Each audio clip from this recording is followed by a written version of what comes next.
बिस्मिल्लाहिर्रहमानिर्रहीम। Welcome to अलहम dynamic world. Students, आज हम लोग पढ़ने जा रहे हैं unit 9 muscle and movement. Muscle and movement में हम लोगों ने जो सबसे पहला टॉपिक पढ़ना है वो है स्ट्रक्चर ऑफ स्केलेटल मसल। तो स्केलेटल मसल की बात करें तो स्केलेटल मसल किसे कहते हैं? स्केलेटल मसल कहते हैं वो मसल जो हमारे स्केलेटन सिस्टम के साथ कनेक्ट होते हैं, जो हमारे स्केलेटन को मूवमेंट में हेल्प आउट करते हैं, वो मसल स्केलेटल मसल कहलाते हैं। अब जो स्केलेटल मसल है वो बोन के साथ कनेक्ट है, मीन स्केलेटन के साथ कनेक्ट है। Let's suppose this is bone. ये जो बोन है, बोन की जो आउटर कवरिंग होती है जिसको पेरिओस्टियम कहते हैं, बोन के साथ ये मसल जुड़ा हुआ है। ये मसल बोन के साथ कनेक्ट है और वो जो पर्टिकुलर हिस्सा, वो जो स्पेसिफिक कनेक्टिव टिश्यू जिसकी मदद से ये बोन के साथ जुड़ता है, उसे आप लोग क्या कहते हैं? टेंडन। टेंडन क्या करता है जी? इस मसल को बोन के साथ कनेक्ट करता है। अब ये स्केलेटन मसल है। स्केलेटन मसल के अंदर बहुत से मजीद स्ट्रक्चर मौजूद होते हैं, मजीद सिलेंड्रिकल स्ट्रक्चर मौजूद होते हैं, जिन्हें आप कहते हैं मसल बंडल। तो मैंने एक मसल बंडल को जूम करके बनाया, मैग्नीफाई करके यहां पर ड्रॉ किया बेटा। मीन जो skeletal muscle consist of many skeletal bundle. Skeletal bundle की जो आउटर कवरिंग होती है उसे कहते हैं पेरिमीशियम। इसी तरह मसल की जो आउटर कवरिंग है उसे एपिमीशियम कहते हैं। अब जो मसल बंडल है, मसल बंडल के अंदर बहुत से मसल फाइबर होते हैं। तो मसल फाइबर, अगर एक मसल फाइबर को हम लोग मैग्नीफाई करके यहां पे ड्रॉ करें तो वो मसल फाइबर कुछ इस तरह का होता है। एक और इंपॉर्टेंट बात याद रख लें मसल फाइबर के बारे में कि जो मसल फाइबर है वही एक्चुअल में मसल सेल है। तो उसकी मेम्ब्रेन को आप लोग क्या कहते हैं? सार्कोलेमा। उसके साइटोप्लाज्म को आप क्या कहते हैं? सार्कोप्लाज्म। और उसी मसल सेल के अंदर, जिसको मसल फाइबर कहते हैं, उसके अंदर मजीद सिलेंड्रिकल फाइबर लाइक स्ट्रक्चर मौजूद होते हैं, जैसे मैंने यहां पर ड्रॉ किए हैं। इनको क्या कहते हैं आप लोग? मायोफिब्रिल्स। एक इंपॉर्टेंट बात यहां पे याद रखें स्टूडेंट्स, यहां तक मसल से लेकर यहां तक मायोफिब्रिल्स तक ये जो स्ट्रक्चर आपको नजर आ रहे हैं ना, ये स्ट्रक्चर आपको आम माइक्रोस्कोप के अंदर नजर आते हैं। इसलिए इस स्ट्रक्चर को कहते हैं just structure of skeletal muscle fibre. लेकिन यहां से आगे का जो स्ट्रक्चर है वो आपको आम माइक्रोस्कोप के अंदर नजर नहीं आता। आम माइक्रोस्कोप के अंदर आपको इस मसल फाइबर के अंदर इस तरह डार्क और लाइट बैंड्स नजर आते हैं आपको। अब उस डार्क और लाइट बैंड के अंदर क्या है ये हमें नजर नहीं आता। तो मजीद स्ट्रक्चर को ऑब्जर्व करने के लिए हमें इलेक्ट्रॉन माइक्रोस्कोप की जरूरत पड़ती है। इलेक्ट्रॉन माइक्रोस्कोप के अंदर जो हमें स्ट्रक्चर ऑब्जर्व होता है उस स्ट्रक्चर को कहते हैं अल्ट्रा स्ट्रक्चर। तो अब हम देखते हैं अल्ट्रा स्ट्रक्चर क्या है स्केलेटल मसल का। तो ये जो मायोफिब्रिल था, जो कि मसल फाइबर के अंदर बहुत से मौजूद होते हैं इस तरह से, ये myofibril consist of two bands, one is dark band, another is light band। ये जो dark band है, this dark band consists of thick filament जिसका साइज 16 नैनोमीटर के अप्रोक्सीमेट होता है। और इसी डार्क बैंड को आप लोग डार्क क्यों कहते हैं? Because it's anisotropic to light. ये लाइट को मींस अब्सॉर्ब कर लेता है, इसलिए आप लोग इसको डार्क या ए बैंड कहते हैं एनाइसोट्रोपिक की बुनियाद पर। और ये जो थिक फिलामेंट है, ये जो डार्क बैंड है, ये एक पर्टिकुलर प्रोटीन से बना होता है जिसको आप लोग क्या कहते हैं? Myosin protein. अब अगर उस मायोसिन प्रोटीन का स्ट्रक्चर देखें तो here is the myosin protein. ये मायोसिन प्रोटीन की एक पॉलीपेप्टाइड चेन, ये मायोसिन प्रोटीन की दूसरी पॉलीपेप्टाइड चेन, और यहां पर मायोसिन प्रोटीन्स की दो पॉलीपेप्टाइड चेन्स ऊपर हेड के साथ मौजूद होती हैं और दो नीचे मौजूद होती हैं। So this is the structure of myosin protein. ये मायोसिन प्रोटीन है जो कि थिक फिलामेंट के अंदर डार्क बैंड के अंदर मौजूद होती है। अब हम बात करते हैं लाइट बैंड की। ये जो हमें लाइट बैंड नजर आता है इसको हम लोग आई बैंड कहते हैं। आई बैंड क्यों कहते हैं? Because it's isotropic to light. अब इस आई बैंड के अंदर थिन फिलामेंट होता है, या आई बैंड किस पर मुश्तमिल होता है? थिन फिलामेंट को। इसको थिन फिलामेंट क्यों कहते हैं? इसका साइज डायमीटर 7 to 8 नैनोमीटर होता है और ये 3 डिफरेंट टाइप ऑफ प्रोटीन से बना होता है। एक प्रोटीन होती है इसके अंदर एक्टिन। ये देखिए जी, आपके पास दो पॉलीपेप्टाइड चेन है एक्टिन की, ये जो ब्लू कलर के अंदर मैंने रिप्रेजेंट किए हैं, ये दो पॉलीपेप्टाइड चेन होती है एक्टिन की। इसको रैप किया होता है ट्रोपोमायोसिन ने। किसने रैप किया होता है जी? ट्रोपोमायोसिन ने इस एक्टिन प्रोटीन को क्या किया होता है? रैप किया होता है, ताकि ये एक्सपोज ना हो, ताकि इसके साथ कोई और चीज आके जुड़े ना।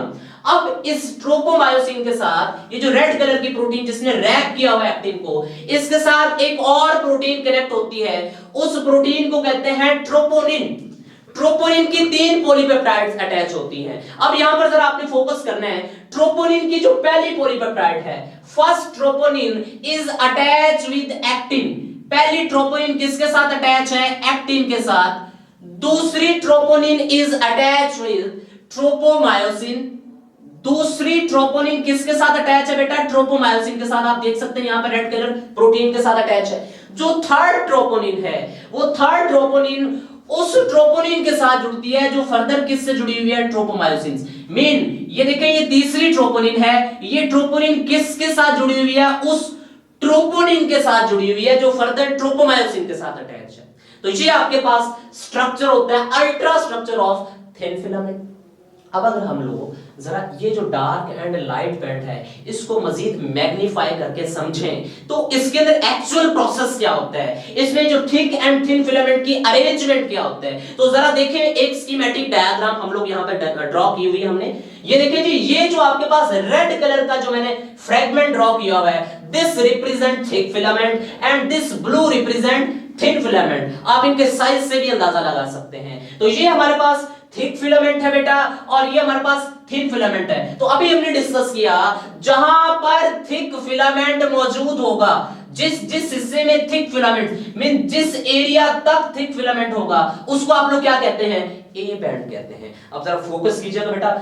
अब ये जो ए बैंड है, ये जो थिक फिलामेंट है, इस थिक फिलामेंट का यहां पर जरा फोकस करें बेटा, ये जो कॉर्नर वाला एरिया है ये थोड़ा सा इसके ऊपर कौन ओवरलैप किया हुआ है? ये बेटा light band mean thin filament भी इस थिक फिलामेंट के ऊपर इस रीजन के अंदर ओवरलैप किया हुआ है। यहां पर भी जरा आप फोकस करें, यहां पर भी थिक फिलामेंट के ऊपर थिन फिलामेंट क्या किया हुआ है? ओवरलैप किया हुआ है। अब देखें, ये है तो डार्क बैंड, यहां से लेकर यहां तक ये है कंप्लीट डार्क बैंड, लेकिन इस कंप्लीट डार्क बैंड के ये जो कॉर्नर्स हैं, ये जो किनारे हैं, ये ज्यादा डार्क होंगे। और ये ज्यादा डार्क क्यों होंगे? उसकी वजह ये है बेटा, उसकी वजह ये है कि यहां पर जो कॉर्नर्स के ऊपर थिक फिलामेंट के ऊपर थिन फिलामेंट भी क्या है? ओवरलैप है, जिसकी वजह से ये कॉर्नर आपको क्या नजर आते हैं? ज्यादा डार्क नजर आते हैं। और जब कॉर्नर ज्यादा डार्क नजर आते हैं तो अंदर वाला हिस्सा आपको कम डार्क, लेसर डार्क नजर आता है, जिसकी वजह से वो थोड़ा सा रोशन सा दिखाई देता है। इसलिए ये जो अंदर वाला हिस्सा है, ये जो इतना एरिया है बेटा,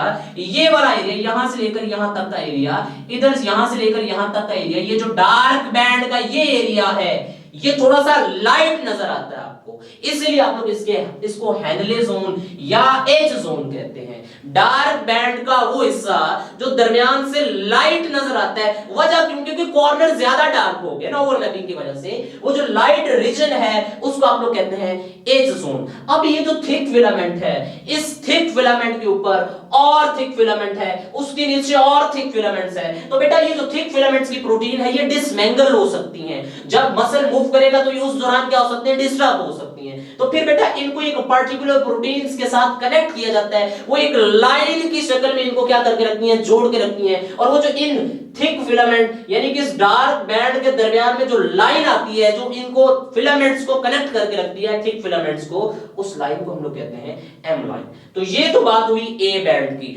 डार्क बैंड की, which is anisotropic to light.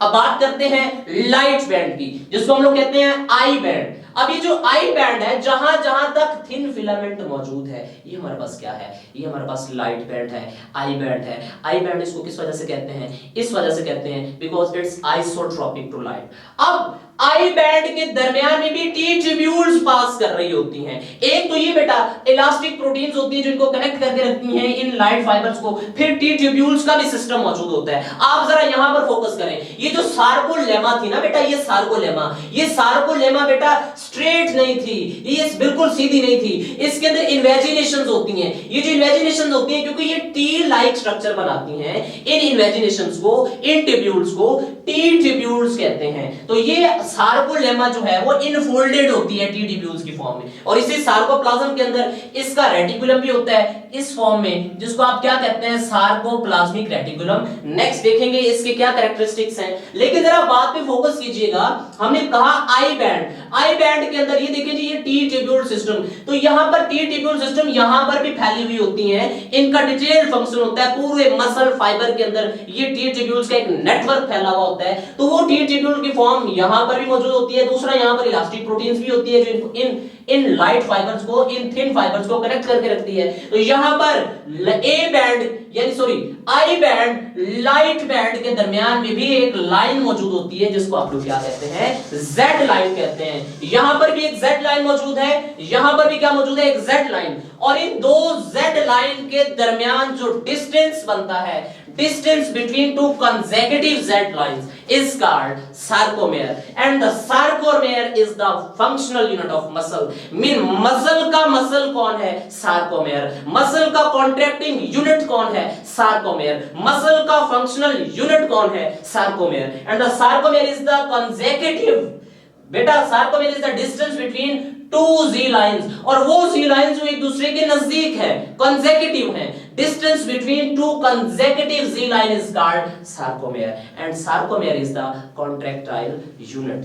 तो बेटा ये था हमारे पास structure and ultra structure of skeletal muscle fibre. उम्मीद है आप लोगों को समझ आ गया होगा, बाकी हम लोग नेक्स्ट लेक्चर में देखेंगे जी। Best of luck, Allah.